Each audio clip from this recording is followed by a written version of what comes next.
Assalamualaikum warahmatullahi wabarakatuh. Nah, kali ini kita akan membahas materi bab 2, yaitu tentang koordinat kartesius.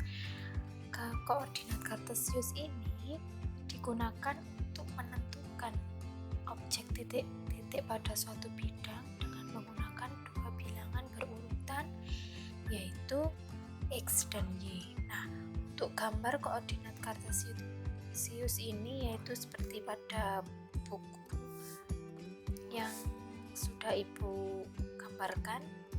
Nah, koordinat kartesius ini posisi titiknya dituliskan dengan lambang X dan Y. Nah, untuk X ini yaitu disebut apsis.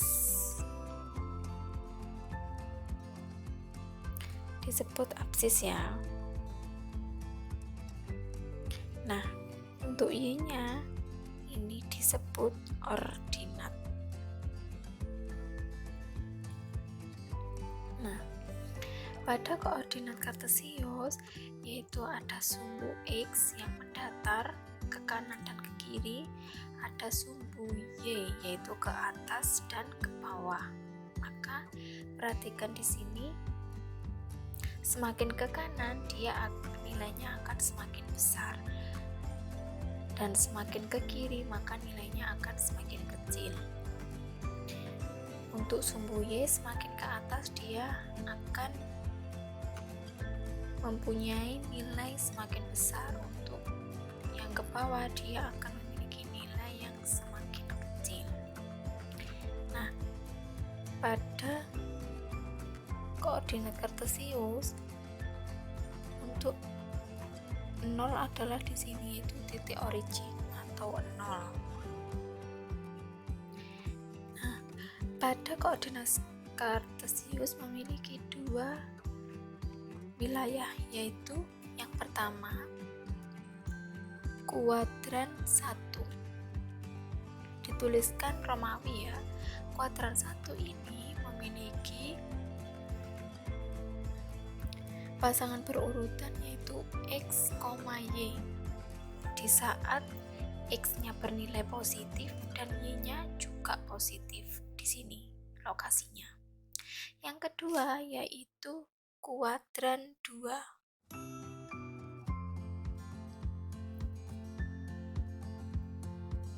Ketika X-nya negatif dan Y-nya positif, yaitu X-nya negatif, Y-nya positif, maka di sini adalah kuadran 2. Untuk yang ketiga yaitu di sini adalah wilayah kuadran 3. Perlu diingat untuk menuliskan kuadran yaitu menggunakan bilangan Romawi ya. Untuk kuadran 3 ini pasangan berurutannya adalah X-nya negatif dan Y-nya negatif. Jadi X-nya negatif, Y-nya juga negatif. Nah, untuk yang sebelah sini yaitu kuadran 4.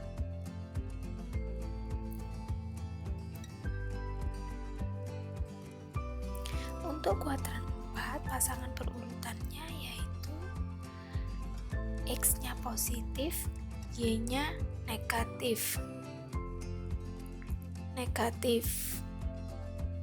Nah, sekarang untuk memenuhi titik-titik A, B, C, D sampai H ini, maka kita lihat untuk titik A. Titik A-nya ini kan berada di sini, maka yang dilihat tadi itu adalah X-nya dulu baru Y-nya. Jadi yang mendatar lalu yang tegak, maka A-nya berada di titik, dia tepat di 2, X-nya 2, koma. Y-nya berapa? Y-nya di sini, maka Y-nya adalah 1. Gitu ya. Untuk yang titik D, Yang titik D adalah X-nya 3, Y-nya 3. Ini berada di kuadran 1. Untuk yang E, kita lihat yang E. E berada di X-nya sama dengan min 4 dan Y-nya sama dengan 2. Maka di titik min 4,2. Nah, kita lihat kuadran 2 yaitu pasangan berurutannya min X, Y. Nah, ini kan min 4,2. Maka dia berada di kuadran 2. Kita perhatikan yang F. Yang F ini karena harus dilihat X-nya dulu, maka X-nya adalah min 2 dan Y-nya adalah 0 karena dia tepat di garis sumbu X, maka Y-nya sama dengan 0. Untuk yang C juga sama, dia min 5, min 1. Yang B dia ada di min 4, min 2. Yang G dia ada di, lihat X-nya dulu, X-nya adalah 0 dan Y-nya adalah min 3, berarti 0, min 3. Dia terletak di kuadran 4 ya, bukan kuadran 3. Kalau kuadran 3 X-nya negatif dan Y-nya negatif. Karena ini X-nya positif, Y-nya negatif, maka dia ada di kuadran 4. Untuk H, dia di 5, min 4. Nah, paham ya sampai sini? Nah, untuk selanjutnya yaitu nilai X dan Y itu digunakan untuk menentukan jarak. Misalkan kita memperoleh titik A. Titik A ini tadi berada di koordinat 2,1. Nah, jarak ke sumbu Y. Kita lihat titik A jarak ke sumbu Y. Jarak ke sumbu Y berarti kan ke sana, ke arah kiri, berarti jaraknya adalah 1, 2, berarti jaraknya ada 2 satuan ke sumbu Y. Titik A ke sumbu Y jaraknya 2 satuan, maka titik A dengan koordinat 2,1 jarak ke sumbu Y nya adalah 2. Untuk jarak ke sumbu X yaitu, kita lihat untuk titik A ke sumbu X jaraknya yaitu 1, cukup 1. K ini adalah 1. Untuk titik B kita punya titik min 4, min 2. Jarak ke sumbu Y, kita lihat titik B, jarak ke sumbu Y berarti ke sini, ke arah kanan, maka jaraknya yaitu 1, 2, 3. Berarti untuk titik B ini min 3 ya, bukan min 4, berarti ini min 3. Berarti jawabannya min jarak ke sumbu Y, maka jawabannya adalah jarak ke sumbu Y berarti ke sini 1, 2, 3.